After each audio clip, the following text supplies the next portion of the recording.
Ladies and gentlemen, welcome back to the True Life Podcast. I hope everybody is having a beautiful Friday. I hope that you're in the arms of the people you love, or you're at least surrounded by them, or they're next to you, or you're thinking about them. Hope the sun is shining, the birds are singing.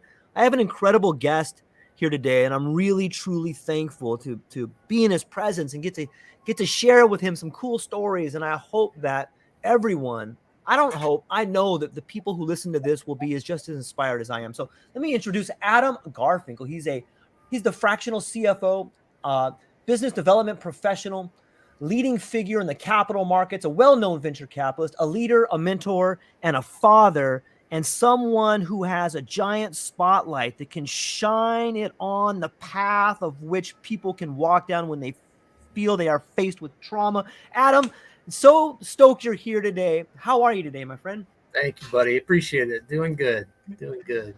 Nice.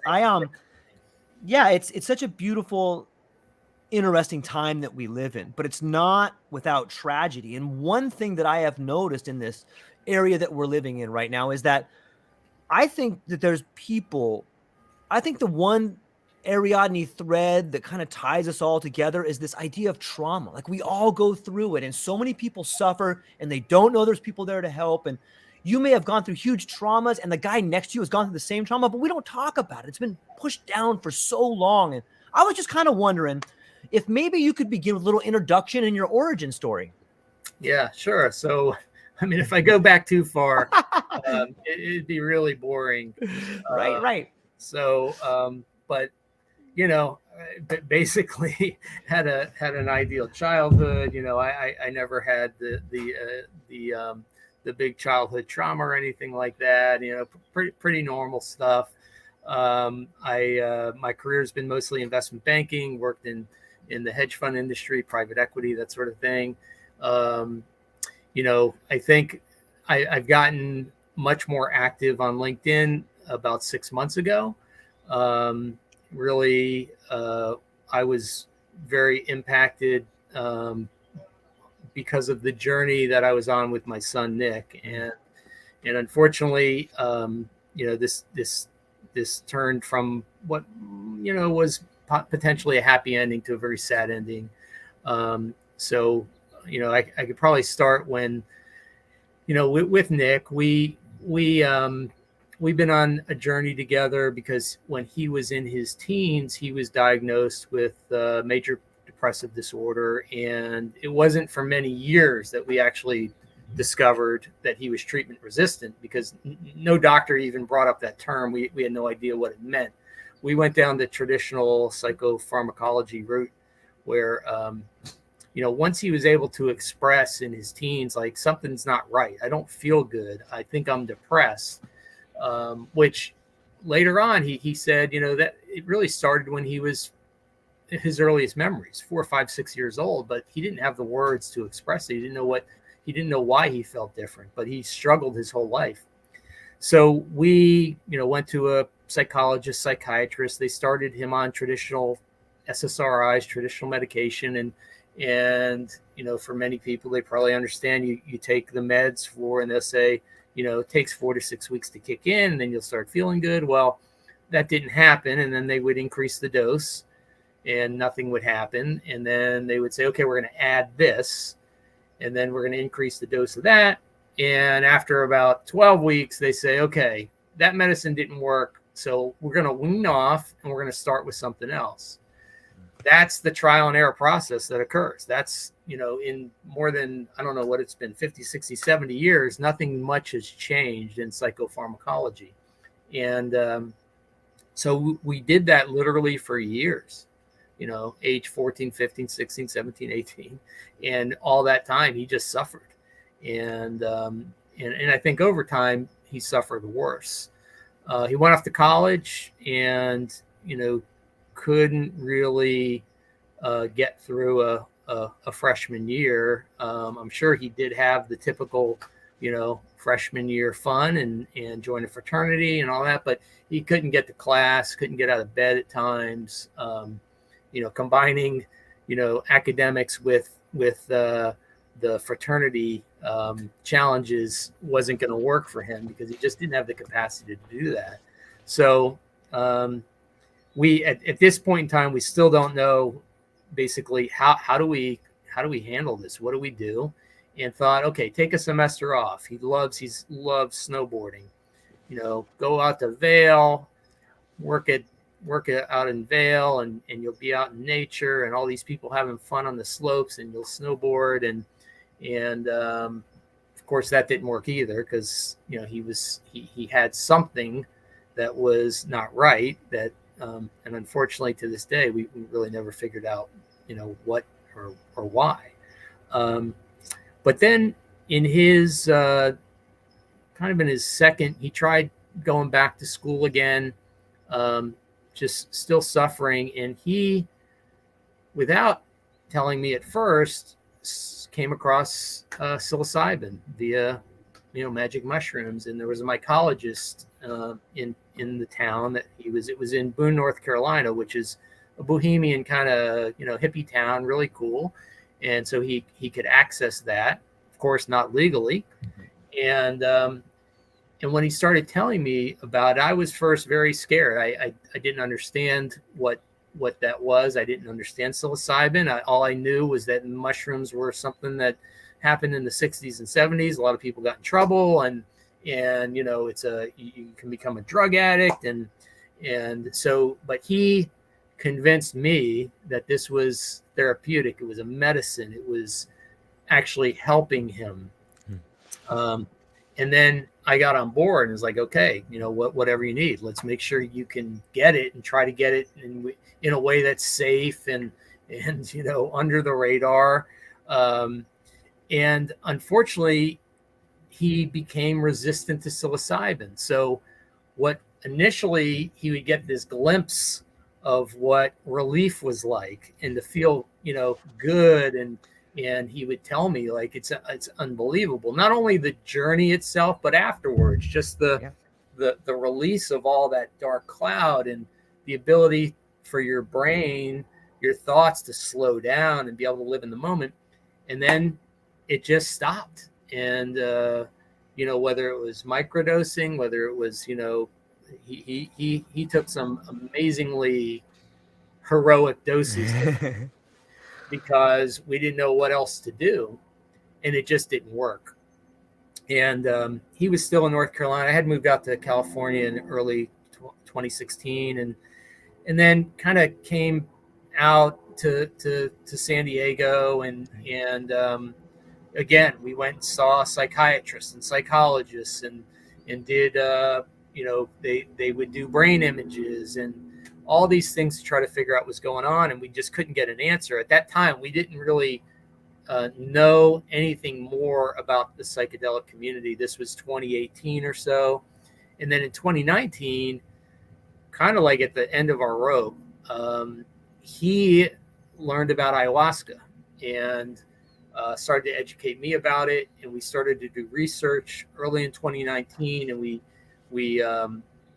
it wasn't as prolific as it is now, but there were plenty of retreats, and we thought, if it's indigenous to Peru, then let's go to Peru. So we started learning more about it and interviewing different retreats, and we found one and decided, let's go through, do 3 weeks.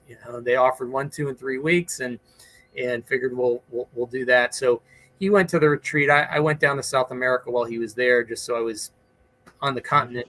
And he had what would be, and when he went, he was really in really bad shape, at the end of his rope. And he had what he would call a life-changing experience, very profound experience, but it was also very hard. It was emotionally hard, physically hard. And when I say that, you talk to people that have gone down the ayahuasca path, and that's not uncommon. The purging, but his was exceptionally hard, and more difficult than the others that were there, and where some had euphoric experiences, and where he described one guy, it was a leopard running through the jungle, and it was, amazing. And I met some of the people that he had gone with after. We went to Machu Picchu and we spent some time with some of his colleagues, and I could tell their experiences were different. But what he did, and this was pretty intense. In 3 weeks, he did 12 ayahuasca ceremonies. Whoa. 5 MEO. Whoa. They did I can't remember what it is, where they burn something into like your sage skin. or incense. Oh, they burn something into your skin? Well, they burn your skin with these dots, and I don't know if it was like the frog venom or something. Mm. I can't remember. They did a sweat thing, and he he felt like it was a life-changing experience. It gave him hope. And I think the most amazing thing that I remember him telling me was that he saw another realm. He saw another dimension that was very impossible to describe with words, but he said it was peaceful and beautiful, and that he believed that was the place where we all go, and we're all interconnected. Now, I don't know, necessarily what that means or how, I've not been there, so I don't know. But the way he described it, he didn't have faith, because faith, I think, is something where you're believing in something that there's no evidence or proof, I guess, maybe one way to describe it. He was certain that this existed, that's where we went, and that things were better. And he told me, like, I'm not afraid to die. It's it's just this beautiful path, and it's just part of our experience on this planet, and who knows what happens next. But so that gave him hope, and it gave him a desire to continue to live, and a desire to want to spread the word and help others. And really, that's where his passion started to kick in, and I started learning more about that as well. And when we got back to San Diego, what was difficult is trying to keep that momentum going, because at that point we didn't know what to do, and we went back to the traditional psychiatrist. We did go to a brain clinic. We went to all these different places, and we landed on a doctor in Del Mar. His name is Rustin Burlow, that started treating Nick with ketamine. And he's if you go to his Yelp page or his Google page, and you look at the reviews he has, you'll see one after the other people saying, Dr. Burlow saved my life. Dr. Burlow saved my life. It's really amazing. And this is where we learned about ketamine. And Nick started getting treatment with ketamine. And we've all heard the typical protocol of six treatments over a 3-week period. And Dr. Burlow looks at everyone very individualistic, very unique, and bespoke. And the protocol with Nick was different. He extended that out. And in addition to ketamine, he uses TMS in conjunction with it. So there were times when Nick was actually receiving an IV ketamine and receiving TMS at the same time, vagus nerve stimulation, other type of brain stimulation techniques, and talk therapy. So it was, all that combination that, and he used the term layering is what Dr. Burlow. I like that. Yeah. And it really extended out over about a 12-week period. And it also included ECT. So Nick had electroconvulsive therapy as well.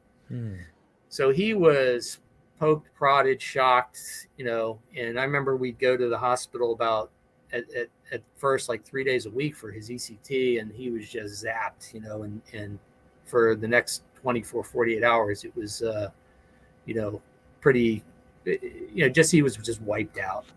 But what happened was, over that period of time, basically, it got to a point where he was motivated, and he wanted to move on, and what was the next step. And he had a friend that was working on a ranch in Montana, a resort, and who invited him to come apply for a job, and in 2021, early 20. So we went and we went through the pandemic together, which was challenging too. And that's actually when we learned about the other ketamine, the lozenge ketamines, because nothing was available. So Nick did lozenge ketamine, where he was counseled by Lauren Taus, which is an amazing therapist in Los Angeles who has this incredible practice, and she educates other therapists as well. And she did, she really, Nick was very fond of Lauren, and got considerable value out of that treatment. But early 2021, he went off to Montana and worked on the ranch for about 10 months, and was not receiving any type of treatment. So, he was not on any type of medication. I think it would have been beneficial if he was able to have ketamine while he was there, but he was in the middle of nowhere in Montana. But he for the first time, he held a job, he worked, he had a social network. It was a really great experience for him. And, but after about 10 months, he I think it was probably a combination of things, but one that he couldn't access ketamine there, I think was pretty challenging. It made me more aware of the lack of access that's available, Right. for many people for many different reasons. And so he came back, and the war had broken out in Ukraine, and he was overwhelmed with the desire that he needed to go help, and he didn't want to go to the front lines in battle, but he wanted to help the refugees, and he established a GoFundMe campaign, and found a buddy in San Diego, and they met a nonprofit called the House of Ukraine that was established in San Diego, who were having trouble getting the goods into the right hands when they sent it over. And these were both medical supplies and clothing, and basically, if they had someone that could physically take them there, they know they could get them there. So he worked with the House of Ukraine. There was also a benefactor in San Diego, I don't know who it was, but supplied 6 drones, and they brought all this stuff over there. British Airways was kind enough not to charge them for the excess baggage. And they literally drove the drones into Ukraine and handed them to the Ukrainian military. Whoa! That's out of control, man. I love it. It's amazing. I was tracking him on my phone. Like he made sure he gave me access to his location, and I would see him waiting at the, see his blue dot sitting there checkpoint at the border, and then for an hour, and then I see it slowly going across. Right.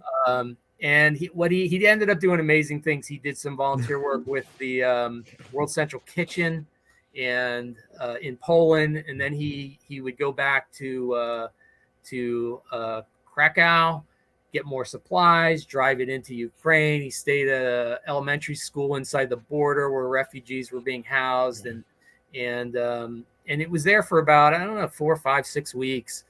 And it was although it was very inspirational, and he was living out this dream to help these people, it was also challenging for him that what he didn't see the front lines, but he saw these people that were displaced from their homes, that had loved ones that were killed, that were grieving, just a magnitude of humanity, and it wore on him. And he called me once, said, I really need to come home. I don't want to leave, but I don't think this is good for me to continue to see all this sorrow and pain. And even though he was helping so many people.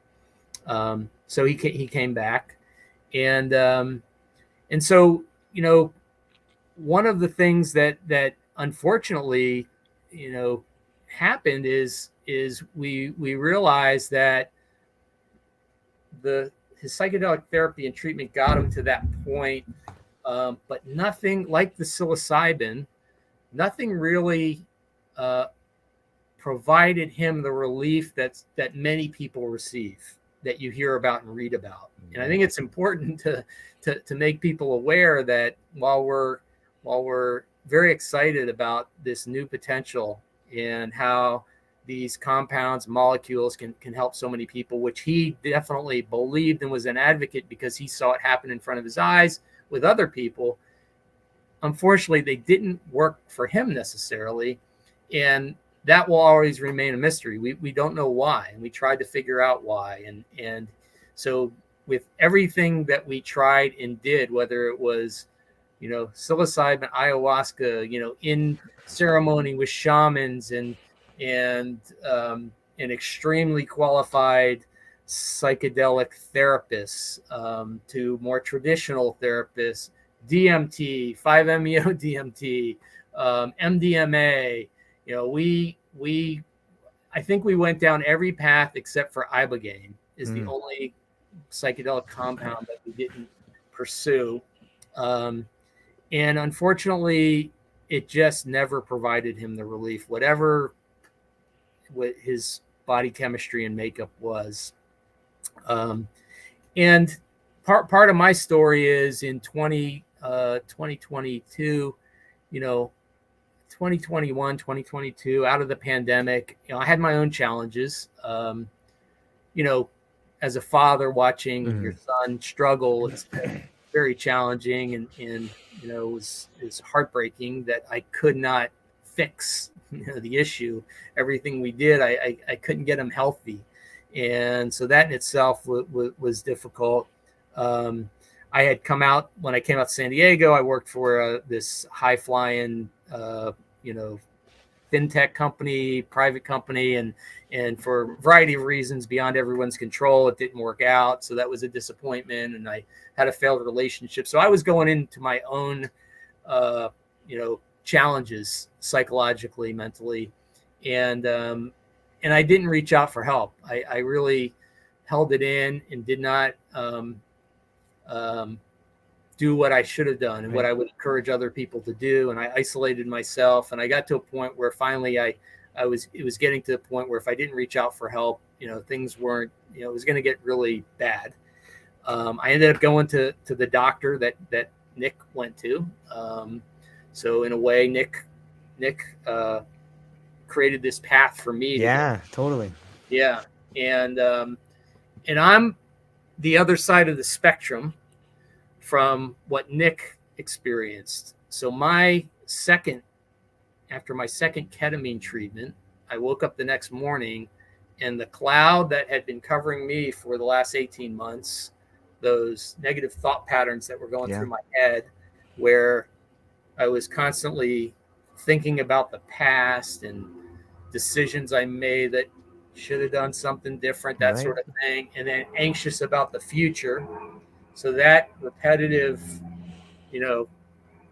pattern that I could not get out of was gone. And I woke up that morning and thought, like, what's going on? Why do I feel different? It was nothing for me, nothing less than miraculous. It was a miracle, because when you're in that, and I know a lot of people, have that similar situation, so they can relate to it, and suddenly it's gone. Wow. And so I'm in that camp where and there's arguments about whether ketamine's a true psychedelic, whatever. I don't really care. Right. All I know is that it saved me, and it did it really fast. And then during my third treatment, I remember I was overwhelmed with this just desire, need, just this feeling that I've got to tell people about this, that more people need to know about this. More people need to be healed by this, or at least given the opportunity to. And tears started flowing down my face. And I just, from that moment on, I said, okay, this is what I'm going to do. This is my mission. I don't know what I'm going to do. I had no idea. I was the guy, you read a lot of stuff. It's neuroscience, it's chemistry. It's, I was the guy who always, set the chemistry lab on fire, and it was so foreign for me. So but I just started to network on LinkedIn, incredible tool. Yeah. And originally just went out to my existing network, and I wasn't very active on LinkedIn, but I had my existing network was mainly financial services. And I just said, I was very open with my experience with Nick, myself, and said, look, this is my mission now. So if you can please, connect me to people, that might be in this space. And then suddenly, I got a ping here and a ping there and a text and an email. And it was really interesting how many people that I had no idea might have connection to the space suddenly had connection to the space. And then it just started to grow exponentially, my network. And I started meeting company founders. I started meeting VCs that were investing in these companies. And I recognized, okay, maybe there is a place for me here where I could utilize the skills that I've developed over my career and apply them to this space. And just started, I volunteered with a couple organizations, the Ketamine Task Force, the Psychedelic Access Fund, and then started doing pro bono work. Anyone that wanted help with anything financial related, I just said, I'll do it. And got to a point where, founders that are in need of raising capital, some of them are extremely brilliant scientifically, but they just haven't had the experience of raising capital. It's something I did my whole career. So I helped, organize their presentations and make introductions, and it really grew from there. And now I have, essentially a business that is assisting different components of the ecosystem. And so I found a place where I could add value. And I'm hoping that what I can do is bring capital to companies and founders and scientists and that are well-intended, and the capital is aligned with the mission. And I've also, seen, and I put a post up probably a couple months ago on LinkedIn where I've seen, what we're experiencing now in the psychedelic space, where there's a euphoria. I think the bubble got popped a little bit already, but there was this incredible euphoria and a lot of capital flowing, especially when rates were zero and capital was free. But I've seen this happen many times in different sectors of the marketplace over my 37 years of business. And I saw similar things happening where fast money was coming in, just looking for a fast exit, which in some cases actually did work early on, but that's not the case anymore. Less intended people were getting access to money, and that's really a shame, because those that really need the money, that are doing the great things, then have less availability to it. But there's a ton of great people. I've never met more generous, kind, empathetic group of people in my whole career as within this community. And then the sad end of the story is that Nick continued to struggle, and things just kept getting more and more difficult and challenging. And we had a lot of conversations, about, he again expressed to me that he wasn't afraid to die, that he was in so much pain, and it's almost like we just ran out of resources. We just, there was nothing left. I don't know if it was purposeful or accidental. I'll never know that, but I know he's at peace, and I know he's in that place that he described to me, and he's out of pain. And so if there's anything that helps me through this, is that I don't have to see him suffer. Unfortunately, I don't see him. I'm heartbroken and sad, and I'm devastated, and I miss him so much. And this is his shirt that I wear because Yeah. this is one of his many shirts. He loved the tie dye look, and so I honor him now by wearing his clothing, which is a little baggy on me because he was a bigger guy, but I can still feel him and smell him, and so now I was already motivated. Now I just I know this can help more people. I know that this is a solution that will be embedded in our medical framework. I believe that that we lost so many years of R&D from 1970 to whatever, the mid 90s, 2000, and now it's happening again. And I think we need to make sure we're responsible around the hype. And it doesn't work for everybody, and or maybe we're just not there yet. We don't have enough information to understand that. But that's my story, man. Man, it blows me away. Thank you for sharing that with me. And I think there's a component that we kind of danced around. It's this idea of a revealed spiritual nature that begins to grow inside of us. And when I hear you talk about Nick, and like, even though he may not be there with you now, like, he has inspired so much help for so much more people. His spirit, however we want to define spirit, maybe people define it as an energy, people define it as someone they see. It's defined so many ways. But I think it is imperative for people to understand the connection between psychedelics and spirituality. If you do psychedelics, you can't not begin to see this spiritual nature unfold. And if you could say that Nick is no longer with us, or you could say now he's only begun to begin his mission. Like, look at what you've accomplished because of him in the last 6 months. Look at the people that you've inspired. Look at the light you've shown on doctors like Rustin Barlow or Laura Taus, like, and think about, like, Prema is just talking to us now, and he's like, Adam is so awesome. Like, and every time somebody says Adam is awesome, what they're really doing is they are speaking highly of the spirit of Nick. And look at, if he wouldn't have gone through those things, then maybe another kid would have had to. If he didn't go through those things with you, then maybe a different father would have had to. Maybe someone that didn't have the ability to do what you did. Maybe, and you know what, Adam, there's kids and fathers out there right now that are probably battling, trying to figure out their relationship. Maybe the story you tell helps 5 kids out there, helps 5 fathers cope with something, helps them come up with an idea. Like, and as well as I do, when you spoke about how these kind of traumas can damage relationships with your other loved ones and isolates everybody. And then there's this guilt because you're like, oh my God, I'm not paying attention to that.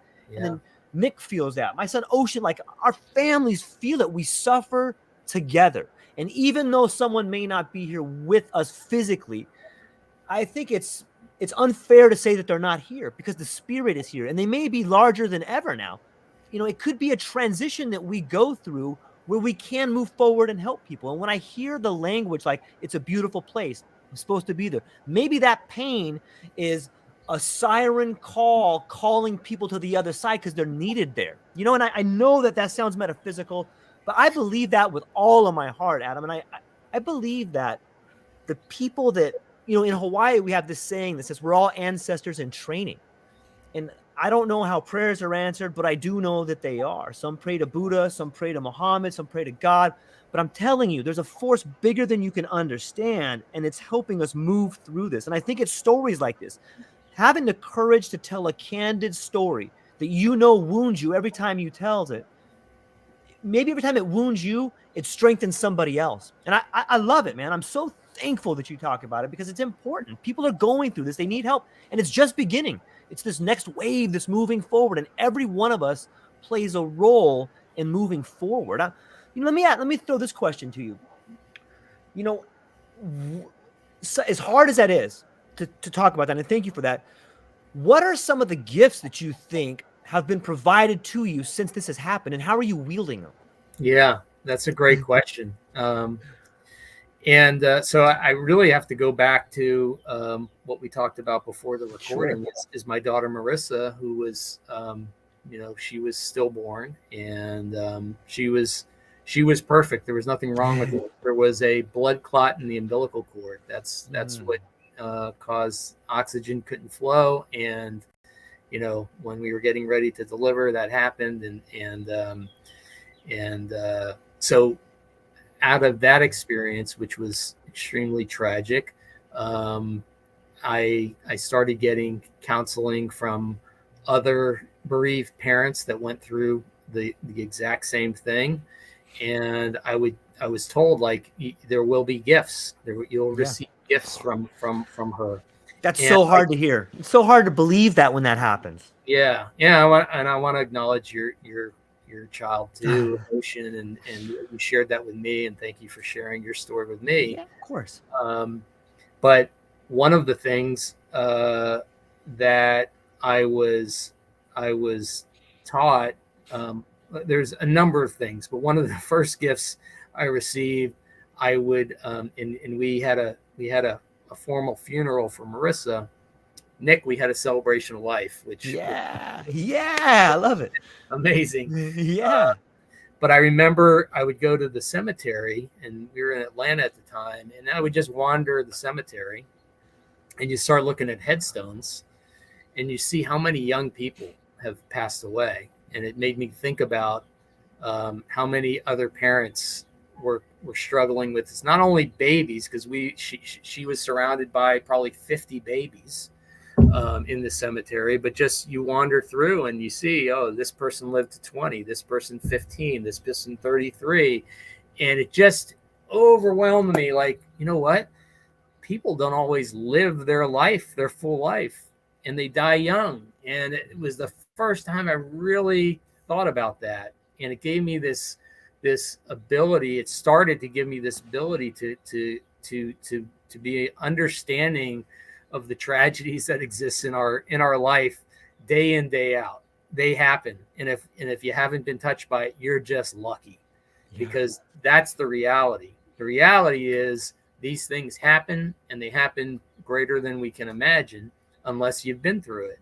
So that was one gift. And then the other thing, obviously, was without that tragedy, Nick wouldn't have come into our world. It just wouldn't have happened. He wouldn't have been here. So that was the greatest gift she could have given me. But, I think she, in the experience I went through over my grief process, and I was saying, like, when you lose a child at birth, people have gone through a pregnancy with you, your families, your neighbors, your store clerks, the dry cleaner guy, the waitresses, everywhere you went for 9 months, or, for the last, I don't know, 5 or 6 months, you're sharing it, they're seeing it.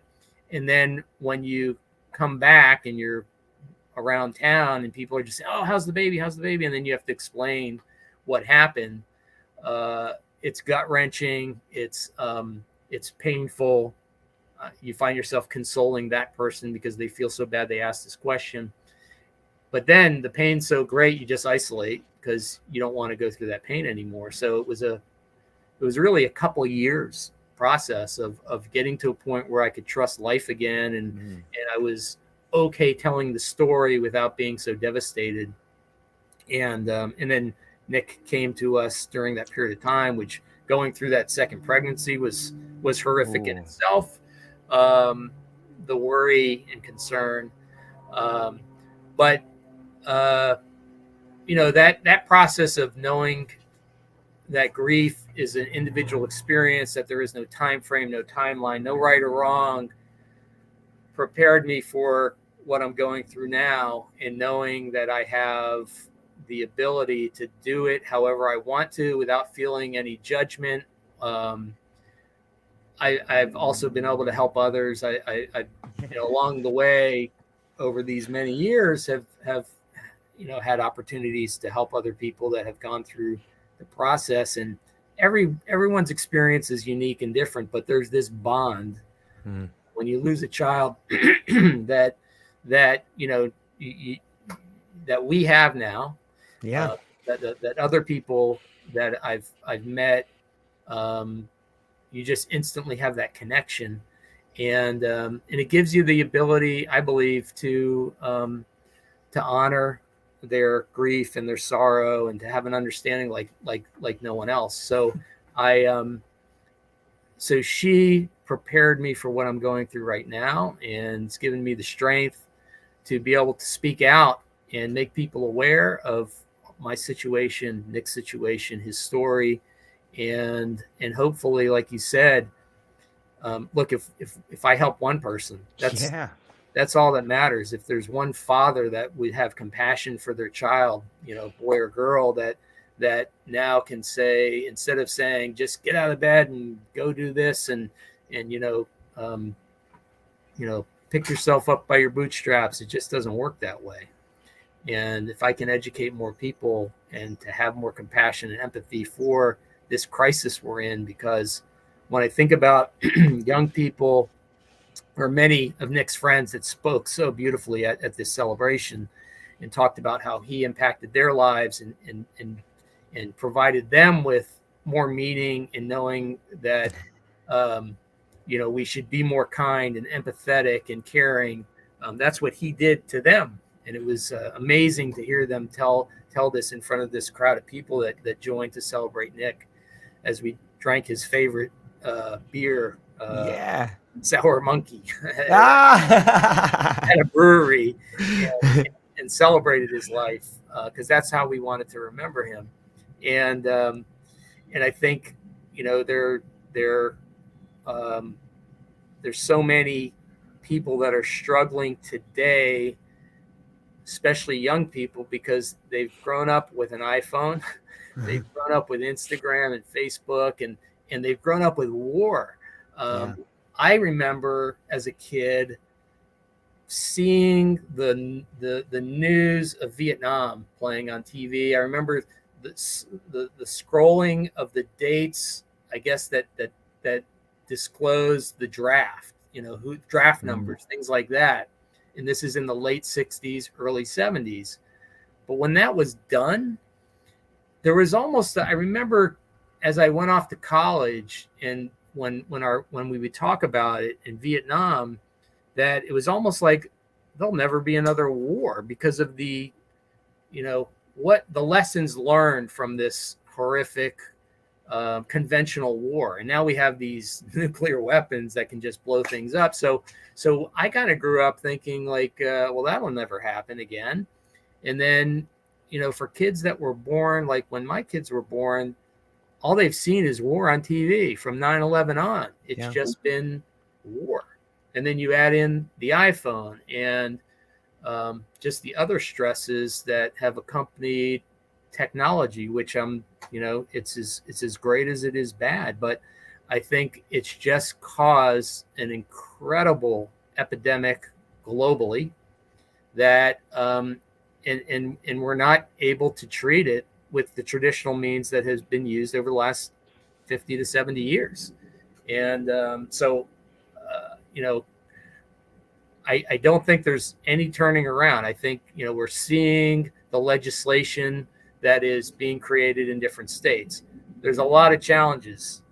Is the Oregon model, correct? Is it, there's been debates about now this first center came on and what they're charging for.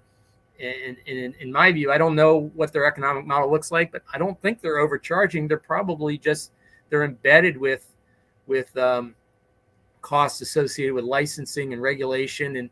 And I think they're probably charging a fair markup, but this is the cost associated with it. So I think as different states start to look at the legislative process around legalization, we got to look at that. I don't know what the answer is, but what I do know is that there needs to be more access, and those without the means need to have access as great as those with the means, and that's not available today. So that's another thing I'm working on with the nonprofits that I'm involved in, the Ketamine Task Force and also the Psychedelic Access Fund. Are both trying to really gain more access for those in need.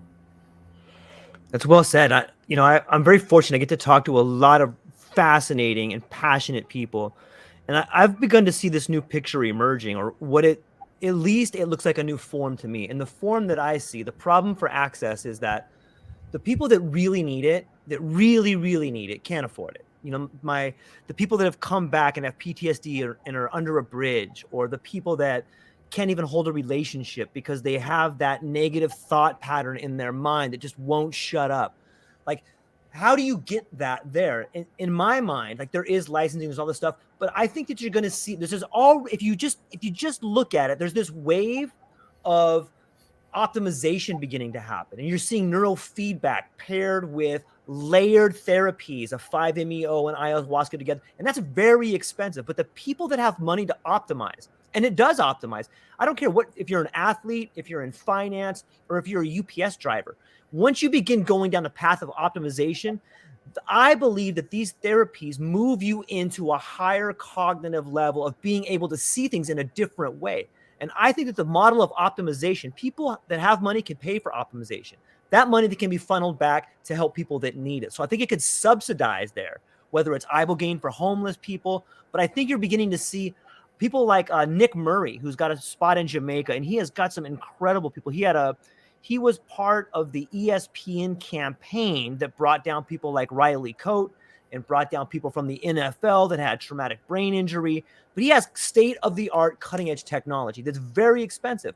But these are some people that are willing to pay for that. I think that if there was a model, there was a one-stop place that you could funnel that money back and recycle into the people that needed it, I think that you're going to see the first wave is healing and then optimization, and it feeds back. And it's almost like the hero's journey, Adam. Like a big Joseph Campbell fan. And you start off with trauma, then you move over here to the ideas of medicine and integration, and then you move up to optimization, and then you're right back to the healer, right? So it's almost like this full circle model. And I see it beginning to happen. It's like a spiral moving up, and it's not easy. It's not fast, but there are pathways coming. And I'm just so excited that there's people out there that are doing it. And I wanted to say, on the topic of losing a child, there's really everyone will try to console you, and they have great intentions. Don't be mad at them, even though you're upset.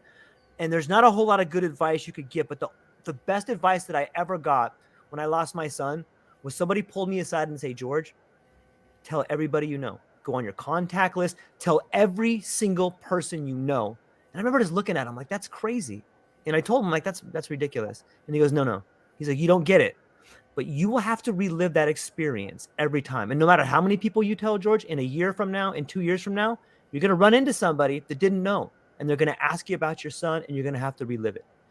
And like, I get goosebumps thinking about it, because like, it's so true. When you have to relive that, man, you might think you're over something, man. But when you are confronted with it on an idle Tuesday at 4 p.m. at the beach, yeah, you know what I mean? So tell everybody, people, just do it. I agree with you 100%. It's interesting. No one told me that when we lost Marissa, but I kind of, it then made sense to me. Yes. Because it was almost like I had to protect myself. And the way I protect myself is let everybody know, because of those reasons that you just said. So it was kind of natural for me to share. I had already been very vocal about my story with Nick. And just so everyone knows, he was aware of that. We discussed how, he wanted me to articulate his story, because he wanted more people to know his story. So I had his permission. But I agree with you 100%. It's well, the other thing is, it's just, this is life. And why should we try to hide this versus anything else when we see people talk about getting a new job on LinkedIn, or, whatever might happen. And I think, if people get more comfortable with talking about it, because I've already, had so many people that have been so amazingly supportive and compassionate, and have come to me and shared. All right. Sorry. No, minor, man. Minor. Okay. Thank you. That's my mom. Yeah. Tell her we said hello. Yeah. And so and then there's others that say, like, you're so strong, how can you do this? And it's not a matter of strength. It's really a matter of duty and honor, and to make people aware that what my son's struggle was, so that I can help the people he wanted to help, which is basically anyone that has any type of struggle like this. So yeah, I'm trying to get that story out, and to make sure that more people understand it's okay to talk about it. It's more painful to have it all, inside. And back to your, I've seen many examples of clinics that have sliding scale payment structures where, those that can pay more are subsidizing those that can't. And Dr. Berlow often charges zero for some patients, just out of the kindness of his heart. Right. And hold on. Yeah, no worries, man. No worries. Knock the electric out. All right. So I think there's a lot of people out there that are doing great things and creating more awareness, or more access. But what I'm surprised about is there are not a lot, but there's a few people that have the ability to really influence something, write some really big checks in the scheme of things. The Mark Zuckerbergs, the Lisa, Laura Ja. I know they do wonderful things. Sure. And they have their passion projects, but I thus far, I don't know that this community has a champion of that magnitude yet. Right. And I really love to see that happen, where an Oprah Winfrey, a Michael Jordan, whoever, anyone that's got a B behind their name, that write that kind of check. And there's a lot of guys that have M's behind them, and hundreds of M's, but I think that's what's really required. There's a organization I'm getting involved in. I'm not sure if you're familiar. It's called Treat California, and I don't recall the acronym. But basically, what it's doing is it's creating, it's trying to get the signatures necessary to create a ballot initiative that would be voted on by the citizens of California to create a fund, a $5 billion fund that would be allocated towards psychedelic research and development. Wow. In the state of California. Yeah. So I'm sorry I don't have the actual, but if you Google Treat California, you'll learn more about it, and that can make a huge impact. A number that big, and I just think that. But what needs to happen is there actually needs to be money raised so that a firm can be hired to get 1 million wet signatures. So in order for the ballot initiative to occur, that's what needs to happen. And so they're in the process of raising that money right now, which I say, look, it's really easy for me to spend Mark Zuckerberg's money, but he could write a check like that. It's like me going out for a steak dinner, and that's what needs to happen. Sorry, helicopter. Yeah. No, minor. Yeah, and I think if the community could get that type of advocacy from those type of philanthropists with that magnitude of capital, it can make a significant. You think about what Rick Doblin's done, kind of cobbling together this money over a 35-year period. It's just unbelievable. And you see that guy all over the planet. He's such an amazing. He's been such an amazing advocate, and he's done so much. But it's going to take even tens of millions more dollars to get to the end goal for MAPS. And they're struggling right now, and given the economy's struggling, but there's a lot of people out there, I think, that could help. We just got to get to them and get them educated. Yeah, and I live here in Hawaii, and there's a few people with bees behind them, whether it's Zuckerberg in Kauai or Oprah in Maui or Larry Ellison that lives in the Four Seasons over there on Lanai. You guys are all beautiful, awesome people, and I would encourage you, if by some miracle you're listening to this and you have a bee behind your name, I would hope you're inspired by a guy named Adam who has an N behind his name, and that N stands for Nick. I think there's some passion there, man. Are you okay on time? Do you have another minute? Yeah, let me just check. I'm sorry. Okay, no worries at all. If not, I can bring you back. I just had another question that you brushed on, but we can touch on it later. I actually have a call with Prema. I know you do. Up here. Yeah. Yeah, I just talked to him yesterday. You tell that guy I love his origin story. I mean, he's really cool. Prema, his partner Rose and Mochi. Yeah, they're awesome, and I'm working with them right now and trying to bring their dream to reality. Yeah, the stack, man. Yeah, he's unbelievable. Yeah. So when you talk to Prema, ask him about his idea to use a 3D printer model type of graph. It'll blow you away. It's awesome. Okay, cool. Yeah. All right, Adam. I'll let you go. I maybe next time we talk, we could talk a little bit about what it was like to have a conversation with your son about death. So many kids don't do that with their parents, and you got to do it with him. I think that's another fruitful area we could discuss that may relieve trauma for a lot of people, because I don't know anybody that I've spoken to has been fortunate enough to do that. So I'll let you go. I love you, man. Thank you very, very much for spending time with me today. I'll be in touch, and aloha, I'd love to come back, because of course I want to make sure I want to work with you on getting that B involved. Yes, let's do it, man. Let's do it. Thank you so much. I'm grateful for your, for what you're doing and the access you're providing to so many great people. And just can't say enough about how grateful. Yeah, me too. Right back at you. I hope you have a phenomenal day, my friend. Thank you. And aloha to Nick. We love you, buddy. Okay. Absolutely. Thank you. Have a great weekend. You as well. Okay. Bye-bye. Bye.